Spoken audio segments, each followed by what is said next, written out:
السلام عليكم ورحمة الله تعالى وبركاته. اليوم راني في وصفة للتداوي من السعال الحاد. كما نقولوا رانا مقبلين على فصل الشتاء، وكاين اللي عنده حساسية من هذاك السعال.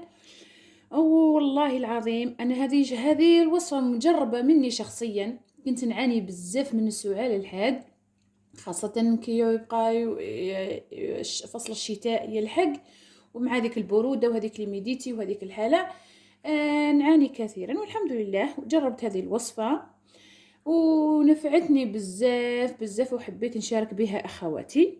وهذه الوصفة كذلك علاج لسرطان الثدي، عافانا الله وإياكم، ونتمنى اللي مرض إن شاء الله ربي يشافيهم ويعافيهم. وهنا كما نعرفوا التين المجفف هو كما نقولوا مع زيت الزيتون يعتبر علاج، كما نقولوا يعتبر علاج كامل، يعتبر علاج كامل، لأنه لفائدة تاعو الصحية كما نقولوا والعظم البركة تاعو، وحتى أنه الله عز وجل أقسم به في سورة والتين والزيتون. وهنايا كما نقولوا التين والزيتون حبيت ان انا نعطي الاخواتي برك التين والزيتون كيفاش نمزجوهم مع بعض باش يعطيونا هذا المكمل الصحي كما نقولوا. وهنايا انا صراحه يعني كما نقولها ونعاودها، اصبت بهذا السعال، وشافتني واحده الاخت هي اللي عطات لي هذا الوصفه، ومن كليتها الحمد لله. والله كنت نعاني معاناه شديده، وجاب لي ربي الشفاء ولله الحمد. وقلت لكم راني قبل ما نحط اي وصفه الا وكانت ليها فيها فائده وكانت عندي فيها تجربه.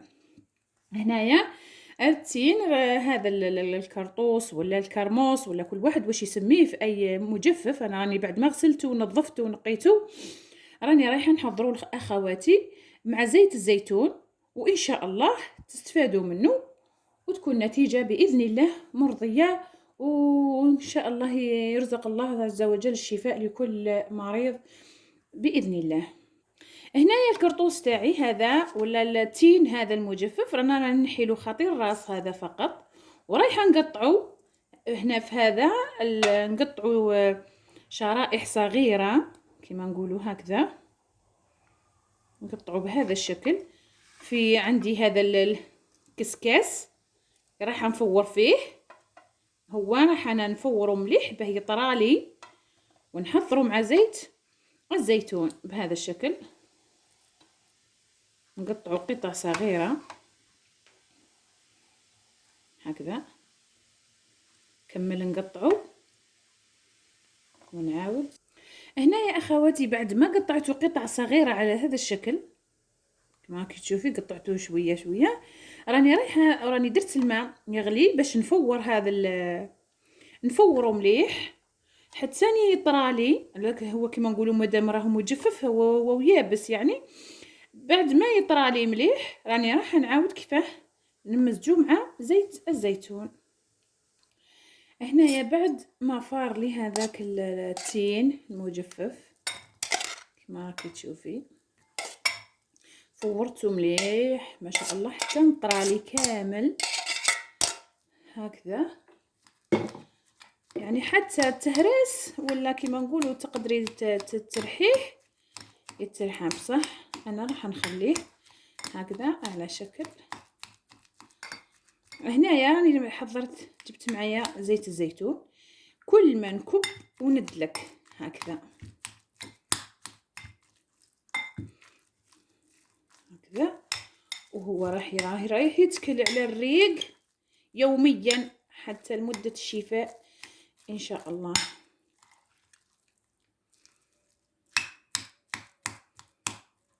بهذه الطريقة هكذا غتدلكيه مليح باش زيت الزيتون يتمزج مع الكرطوس التين المجفف او كرطوس او كرموس، هو في كل بلاصة وش يسموه بصح، هو الله عز وجل ذكروا انه اسمه الحقيقي التين. والتين والزيتون وطور سينين وهذا البلد الأمين.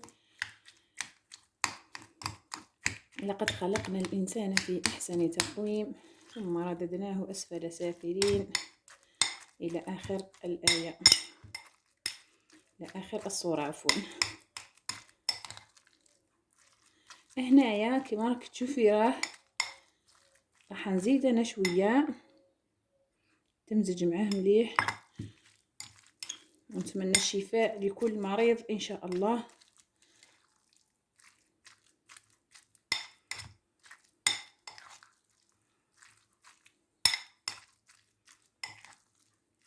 انا بعد ما دلكته مليح راح نحتفظ به في علبه.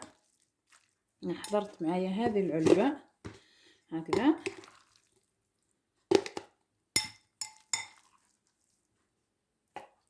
وبعد ما تدلكيه مليح في زيت الزيتون هو راح تحتفظي به، ما راح يصرى له حتى شيء، راح يبقى لحاله يعني مش رايح يتغير ولا. المهم هي مدة العلاج كما نقولوا شوف الانسان روحه تحسن ولا شفى شوفيه تماما رايح يتوقف. وكما قلت لكم انه يتكل على معده خاويه، يتكل يوميا على الريق. هذه هي الوصفه لنهار اليوم. نتمنى ان شاء الله كامل يرتاحوا وكامل يجيب لهم ربي الشفاء، وان شاء الله تكون وصفه علاجيه ناجحه باذن الله. ودمتم في رعايه الله وحفظه، والسلام عليكم ورحمه الله تعالى وبركاته.